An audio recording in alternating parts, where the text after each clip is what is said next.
Bom, boa tarde a todos. Como foi dito, sou cardiologista, mas sou hospitalista de coração. Há mais de 10 anos venho trabalhando na área, primeiro como hospitalista, de fato, posteriormente como consultor, né? Um trabalho que tem me dado a oportunidade de conhecer várias equipes de hospitalistas no Brasil todo, ver elas nascer, crescer, e devo dizer, lamentavelmente, alguma delas até morrer, né? Então, isso é muito importante que tenhamos claro, no momento da criação de um time de hospitalistas, quais são as expectativas institucionais para que o time possa florescer todo o seu potencial desde o começo.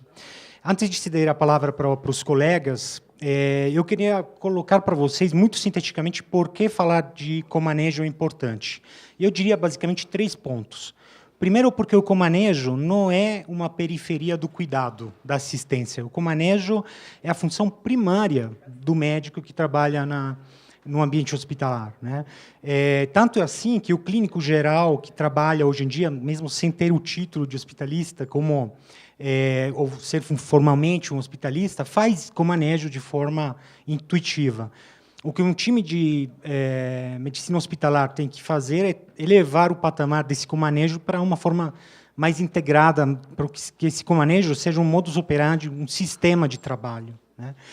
O segundo ponto é que o comanejo é tão importante que, na verdade, ele foi a própria origem da medicina hospitalar, como já ouvimos do Dr. Nelson. Os hospitalistas surgiram para cuidar, em muitos hospitais nos Estados Unidos, dos pacientes que ficavam órfãos, né, de assistência, e assumiam esse cuidado junto com os pacientes, com os médicos assistentes a nível ambulatorial e com as outras equipes dentro do hospital, né? Então, hoje em dia não se cuida do paciente sozinho. A medicina é complexa, cada vez mais complexa, e o trabalho em equipe, o trabalho integrado é fundamental. O terceiro ponto é a segurança. Então, quantos erros médicos, quantas internações desnecessariamente prolongadas, quantas mortes já não aconteceram em função de falhas de comanejo? Todos aqui poderiam lembrar de casos, né? Aquele paciente no pós-operatório que sangra porque não ficou claro quem suspenderia o anticoagulante, o antiagregante plaquetário, por exemplo. O paciente que evolui com uma embolia pulmonar porque não recebeu a profilaxia adequada. Paciente que faz uma hipoglicemia grave no pós-operatório porque continuou recebendo insulina durante o período de jejum. Enfim, só para dar alguns exemplos, todos vocês poderiam dar exemplos parecidos. Então, o comanejo é algo que é fundamental na prática clínica do hospitalista, e vai ser muito interessante ouvir hoje a experiência de time cirúrgico, de nutrologia e da ortopedia em relação a como esse comanejo funciona no Hospital Cruz Vermelha e os frutos que está trazendo. Então, sem mais, eu cedo a palavra para o Dr. Francisco Emanuel de Almeida. Bom, boa tarde a todos. Agradeço o convite aí da organização para expor um pouco do nosso trabalho aqui em conjunto com o Dr. Benjamin, que é o chefe do serviço, o Dr. Maurício Chibata, que estão aqui presentes. Bom, aqui começa com uma frase, um aforismo do Hipócrates, onde ele reflete bem o movimento, as mudanças que nós estamos passando nessa atual situação, e, na verdade, acabar resgatando, né, alguns conceitos que, em algum momento, ficaram perdidos aí na nossa prática. Esse é o plano de apresentação dessa palestra. E eu vou começar aqui com a questão do conceito do cirurgião hospitalista, onde é um conceito onde, basicamente, é de um cirurgião que ele trabalha exclusivamente no ambiente hospitalar, dentro do hospital, onde o conceito de consultório, ou seja, aquele atendimento dos pacientes dele que se fazia fora do hospital, ele passa a se chamar os ambulatórios dentro desse complexo hospitalar, onde nós abordamos duas questões aqui, do cirurgião geral, que é um conceito, uma especialidade, uma premissa que se perdeu. Hoje em dia, nós estamos dando mais a especialistas, né? Tanto que eu coloquei no meu currículo uma subespecialidade, que é a cirurgia bariátrica, que hoje é uma área de atuação que eu tenho exercido, e o movimento hospitalista, que surgiu numa era onde os preceitos da medicina estavam um pouco perdidos, inclusive os da cirurgia, como eu vou comentar com vocês adiante. Eu coloquei aqui algumas premissas, baseado em todos os artigos, as informações dos colegas, em relação a esse modelo que nós estamos aí em fase de implantação no nosso serviço, que seria fornecer um atendimento completo para o paciente, a cobertura e o suporte para todas as consultas cirúrgicas, um sistema de comunicação e relação pessoal com todos os médicos que trabalham dentro do ambiente hospitalar, não só médico, mas como todos os profissionais de saúde, né, a equipe da enfermagem, a equipe da fisioterapia, da nutrição, e, principalmente, a premissa que eu acho mais importante, que é o atendimento seguro, né, sensato e bem-sucedido do nosso paciente ou mesmo do nosso cliente, né. Essa é uma figura que eu pensei muito nisso quando nós começamos a implantar isso lá.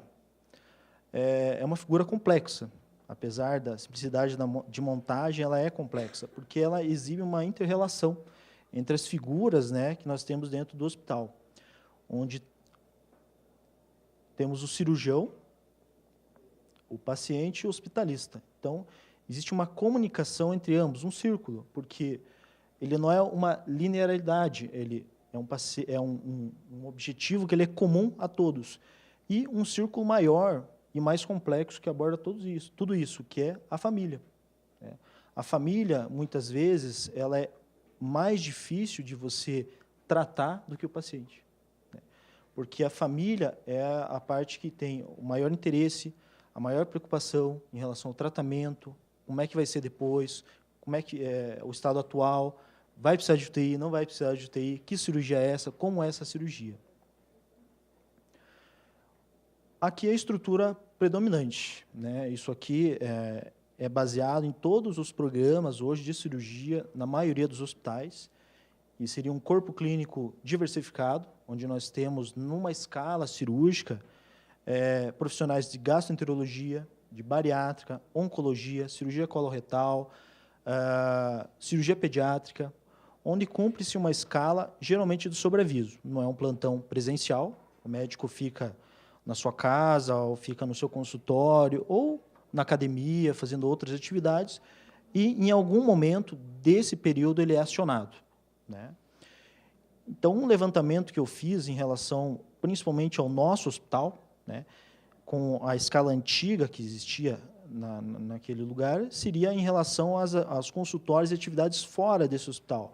Qual seria o tempo, né, a distância que existia entre onde o cirurgião estava até chegar no hospital? A média que eu encontrei foi mais ou menos 7 quilômetros.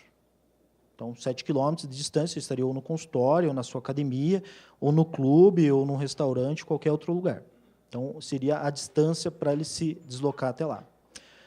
Onde os pedidos de parecer e avaliações do pronto atendimento, na grande maioria dos casos, uma das principais reclamações em relação ao paciente, da família, das direções, dos próprios médicos que solicitam, seriam a demora nessa resposta.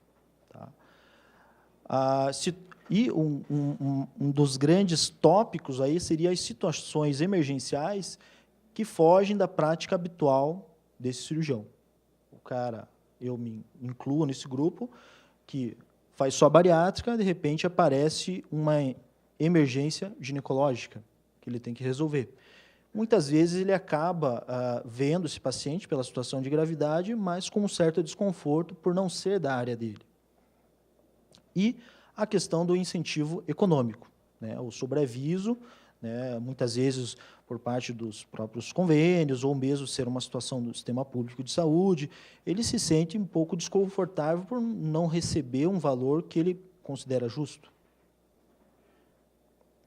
Então, começaram a ter vários questionamentos em relação a isso, e vários trabalhos começaram a surgir, abordando um novo modelo que pudesse mudar, né, esse conceito e trazer novas premissas a isso.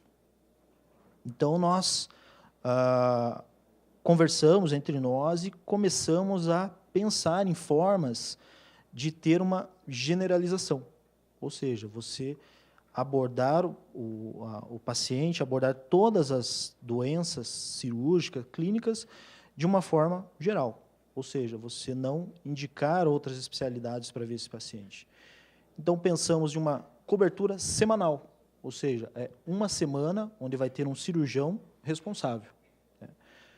Onde, nessa semana, durante o dia, tem um turno, são 3 turnos, manhã, tarde, até a noite, que tem um cirurgião presencial dentro do hospital. Uma estrutura montada em conjunto com um programa de residência médica, isso é muito importante. Todos os trabalhos principalmente americanos, que é onde tem a grande maioria, eles abordam que tem que ser montado em cima do programa de residência médica, para valorizar a questão do ensino, da pesquisa, né, e incentivar um novo modelo que possa resgatar essas premissas. Tá? O ambulatório funcionando dentro do complexo hospitalar, ou seja, consultório, você vai atender dentro do hospital, onde você vai avaliar os pré-operatórios, os pós-operatórios e, inclusive, as intercorrências hospitalares. Aqui eu coloquei a figura do cirurgião-chefe, né? O cirurgião base e o cirurgião referência. No caso, nosso serviço do Dr. Benjamin, um cirurgião que tem grande experiência, inquestionável, onde os casos complexos das diversas especialidades cirúrgicas, nós temos ele como nossa referência para discutir os casos. Então, aquele caso o mais estranho possível, a gente acaba empurrando para o Dr. Benjamin, né? E temos aqui o nosso incentivo em relação às reuniões, né? As reuniões, eu coloco aqui reunião clínica e cirúrgica, onde os hospitalistas, os médicos clínicos que atuam dentro do hospital, eles têm um canal de comunicação conosco, onde os casos interessantes, aqueles casos complexos, nós levamos para essas reuniões, onde nós discutimos e, literalmente, a gente destrincha aquele caso para tirar todas as informações possíveis, né? Onde nós abordamos os nossos dados de estatísticas, né, de números de cirurgias que foram feitas durante aquele mês e a discussão de todos os casos. Esse é um trabalho que foi realizado em São Francisco, Universidade da Califórnia, onde ele coloca todos os dados referentes às cirurgias, né, a diversidade de cirurgias que foram feitas naquele período, o perfil do paciente e alguns dados que são interessantes em relação a principalmente o perfil de doenças que passaram por aquele local, que foram internados, foram realizadas cirurgias, que é um perfil muito parecido com o nosso, né? Isso me chamou a atenção, eu fui procurar em outras referências e realmente os casos são muito parecidos, né? Basicamente são casos de emergências cirúrgicas inflamatórias, abdômen agudo inflamatório, ou mesmo vasculares e até mesmo hérnias. O nosso hospital não é um hospital de trauma, então nós não atendemos trauma lá, visto que são traumas leves, geralmente, que aparecem para nós, mas que raramente são emergências. E um dado interessante, que seria aqui a questão da espera do atendimento, né? Aqui é um indicador que nós ainda não temos em relação à cirurgia geral, mas nós estamos pensando já em implantar vários indicadores relacionados a nós, né, para fazer uma avaliação para nós, né, e ver o que nós podemos melhorar e o que a gente pode agregar mais para isso.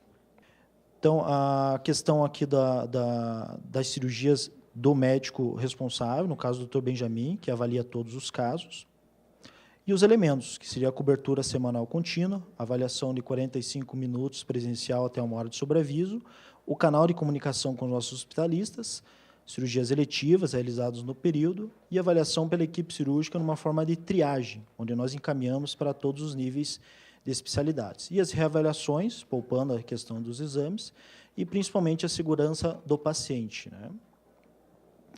Os dados estatísticos que nós temos, realmente, nós ainda não temos dados relacionados à cirurgia geral, visto que nós começamos recentemente, mas nós temos premissas em relação à satisfação do paciente e familiares. Isso é um dado importante para nós, e nós estamos buscando isso. O que esperar? A satisfação do cirurgião, do hospital e, principalmente, do paciente, tá?